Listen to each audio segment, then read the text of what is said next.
Hey you! Yes, you, watching this video. Do you want to own a piece of Scribbler? Only not a lock of hair or blood or flesh or anything else that will get you in trouble with the law?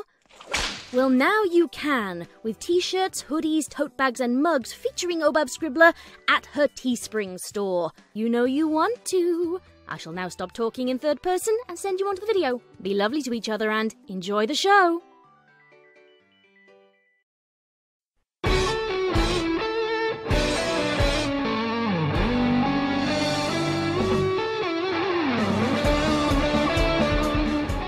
Ponytails. Read by Scribbler.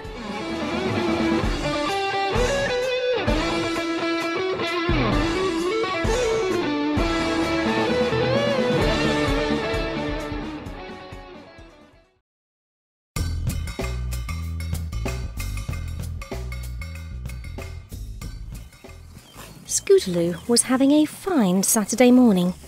Currently, she was in the middle of practicing on her scooter, getting sweet air like no pony's business. The small skate park Scootaloo occupied was on the edge of town, and there weren't any other foals around. She was fine with that. It meant fewer distractions, as well as fewer opportunities for a painful collision. She dove once more down the concrete ramp, building up speed. Once she cleared the top, she spun, keeping hold of the handlebars while kicking the board around in a circle. Her landing was, for once, flawless, and Scootaloo whooped with joy as she zoomed down the ramp once more. This was the life, she thought. Nothing but the wind in her mane and the four wheels at her hooves. At least, until she heard the sound of hooves running on dry grass. When she skidded to a stop and turned to look at the large shadow which had crept up in her peripheral vision, her eyes immediately widened in shock at the newcomer. Rather than the smiling face of a curious passerby, Scootaloo was now face to face with the cruel sneer of the terrible Queen Chrysalis. She recognized the invading tyrant from the papers. Before she had a chance to scream, a green aura clamped her mouth shut and rooted her in place, her scooter skidding out from underneath her flailing hooves. Ah, yes, this one will do nicely, Chrysalis said after much scrutinizing.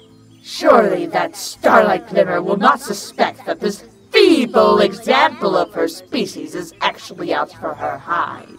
That this filly was not her usual self. Rather, it was me, Chrysalis!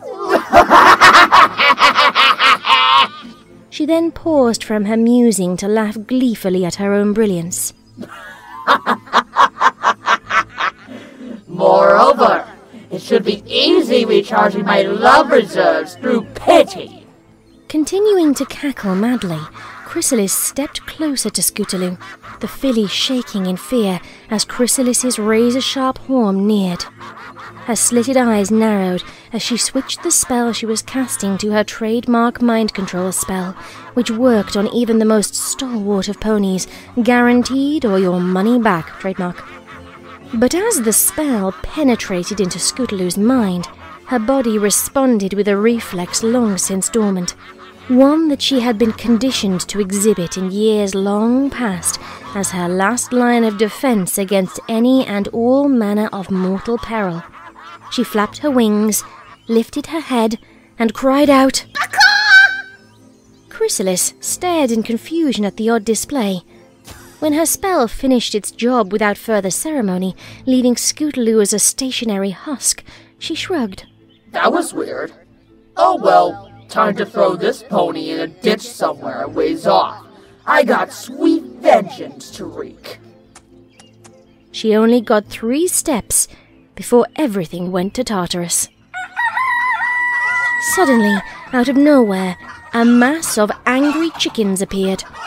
They surrounded Chrysalis at once, pecking, clawing, and diving at her chitin from all directions without mercy as their high-pitched calls assaulted her ears. Chrysalis screamed in pain and surprise.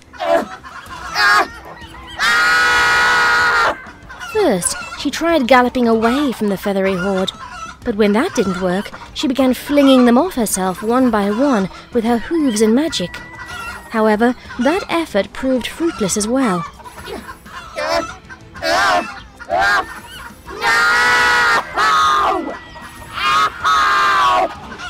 She didn't even have enough wing room to fly off.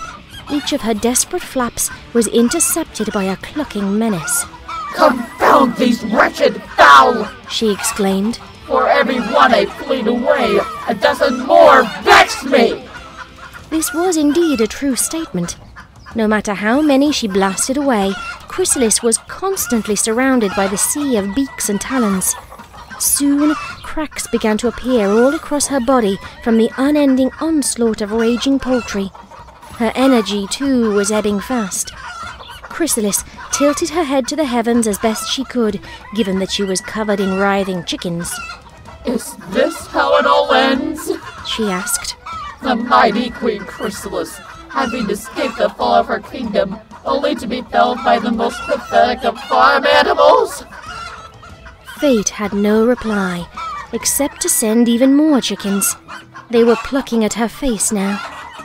Her long life flashed before her eyes, with all its successes and failings.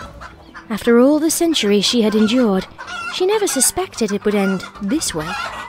With her last breath, she cursed the orange cripple who had brought her low. "Curse you, orange chicken!" Chrysalis's only regret was that she hadn't become the supreme ruler of the planet.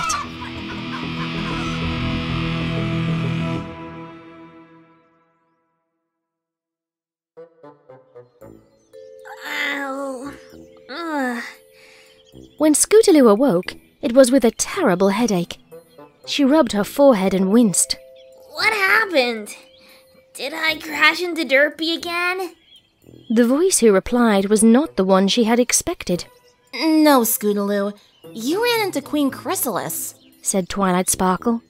Scootaloo opened her eyes in surprise. She was surrounded by wide-eyed townsponies, and half of them were staring at her. The other half was staring at the limp corpse of Queen Chrysalis. Scootaloo's jaw dropped. What happened to her? "I was going to ask you that," replied Twilight. "We heard some ponies screaming, so we rushed over, only to find her deceased and you unconscious." Suddenly, all was revealed. Oh yeah, I think I know what happened. I must have been in danger and called my family. Twilight blinked. She then gestured to the pair in question, who were busy gawking at Chrysalis. No, like from before I was adopted. Twilight blinked again. Did I never tell you I was raised by mutant Everfree chickens? I think I would have remembered that. "Oh, so what?" Scootaloo nodded. It's true.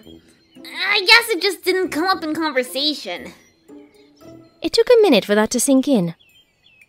"You know what? Sure. Just come help me track them down. I feel like I should award those chickens for their bravery." Scootaloo grinned at that. She then inhaled deeply and... Baka!